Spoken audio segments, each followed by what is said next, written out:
Welcome back to The Lead. I'm Jake Tapper, staying with our politics lead today. It is all the rage for Republican candidates trying to win the White House, vowing to tear up the Iran deal. It's unclear just what exactly Donald Trump wants to do with the Iran deal, but his intro music for today's rally shows you what he thinks Iran getting a bomb would mean for the United States.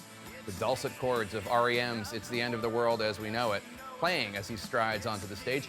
One person not in attendance at the Capitol rally, New Jersey Governor Chris Christie. Just a few minutes ago, I asked him about that rally, his non-attendance, and more.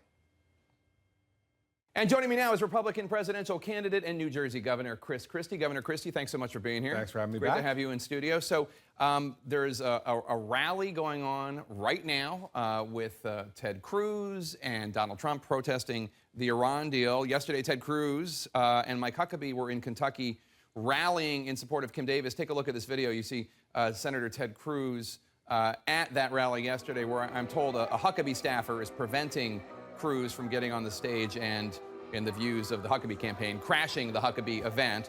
But moving on from that, rivalry, what do you make of these two big splashy events? How come you're not part of them? Well, first off, we did what we needed to do loudly, vocally over the course of the last number of months, which is to oppose this Iranian deal because it's bad for American national security and it's disastrous for Israel. And so people want to do rallies, that's fine, to express themselves. We've been expressing ourselves on the campaign trail every day. That's what I'm going to continue to do. Well, let's talk about the Iran deal. You, as you know, you're vehemently opposed to the president's plan. You've been saying that. Take a listen to what Colin Powell had to say about it this weekend. Let's start right with Iran. Is this a good deal? I think it is a good deal. I've studied very carefully the outline of the deal and what's in that deal. And I've also carefully looked at the opposition to the deal. And my judgment, after balancing those two sets of information, is that it's a pretty good deal. You disagree? Why should voters listen to you over Ronald Reagan's national security advisor, Colin Powell? Who also endorsed Barack Obama twice. And so, that is true. Right. Well, it's a very relevant point to put out there. He's twice endorsed Barack Obama for president of the United States, and I assume supports his foreign policy and has had a change of heart over time. That's fine. I haven't had any change of heart. You do not make this kind of deal where you have the Iranian Revolutionary Guard being the ones to inspect Iranian military sites, and we count on them for telling us the truth. The president lies to the American people. He says anytime, anywhere inspections, yet we have to wait 24 days to inspect any suspect place. Listen, Jake, I was the former U.S. attorney, as you know, in New Jersey. Even the stupidest criminals in New Jersey, if I came with a search warrant but gave them 24 days till I came back, would know to get the evidence out of there. And we pride ourselves on having stupid criminals in New Jersey. Among the stupidest in America, the Iranians are not stupid. This is a point of clarification. The Secretary of State is wrong. 24 days thing is just about new accusations, not about established sites. I'm not saying. But it doesn't matter. Mm-hmm. The president didn't make that qualification when he spoke to the nation. He said this is about verification, anytime, anywhere verification. He and the Secretary of State and the former Secretary of State, Secretary Clinton, have all lied to the American people.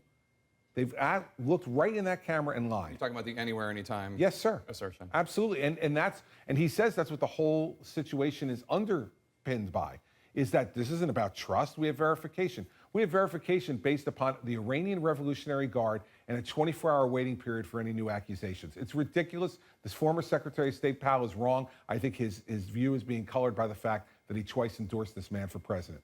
Yesterday, you suggested that Kim Davis, the Kentucky County Clerk, who's refused to issue marriage licenses to same-sex couples, you suggested that she be moved to another job in government. I'm not exactly sure how that would work technically, given that she was elected as a Democrat. I mean, just moved off of the job of issuing marriage licenses.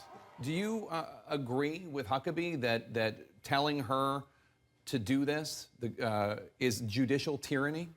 Listen, I don't use the same words that Mike Huckabee does. We have to stand up for people's constitutional rights. And the free exercise of religion is a First Amendment right. But also, if you're a government worker tasked with a job, you have a responsibility to make sure that job is done. I think the right way to compromise this is to take her out of the business of issuing marriage licenses. Let others do that so the marriage licenses aren't delayed. And this way, she does not have to violate her closely held religious beliefs. It's a common sense, smart way to do it, and we can move away from the controversy. Illegal immigration, a huge, huge debate in the Republican primary. Donald Trump says he wants to deport all 11+ million undocumented workers here illegally. Ben Carson, who's in number 2 in a lot of polls, says that's not feasible. Take a listen. It sounds really cool, Let's just round them all up and send them back. people who say that have no idea what that would entail in terms of our legal system, the cost. Forget about it. And plus, where are you going to send them? So, that's just a double whammy. You agree with Carson, I think. Sure, listen, I'm someone, unlike anybody else in this race, who's done law enforcement. I've been the U.S. attorney for 7 years in the Bush administration.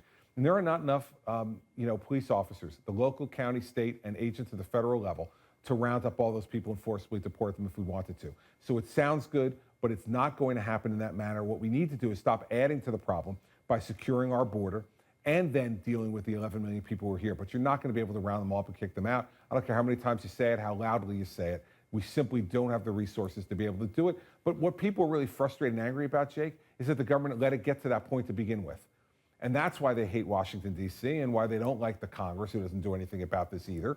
And that's why they want a strong president who they know is going to do this kind of thing. I did it as U.S. attorney. I've done it as governor, executed and enforced the laws. What people are most frustrated about in this country is a lack of law and order, whether it's the murder of police officers on the street, the disregard of the immigration laws with sanctuary cities, smoking pot in Colorado and Washington. No one thinks that the law applies to them anymore if they don't like the law. As president, I'll make sure everybody knows law and order will be restored.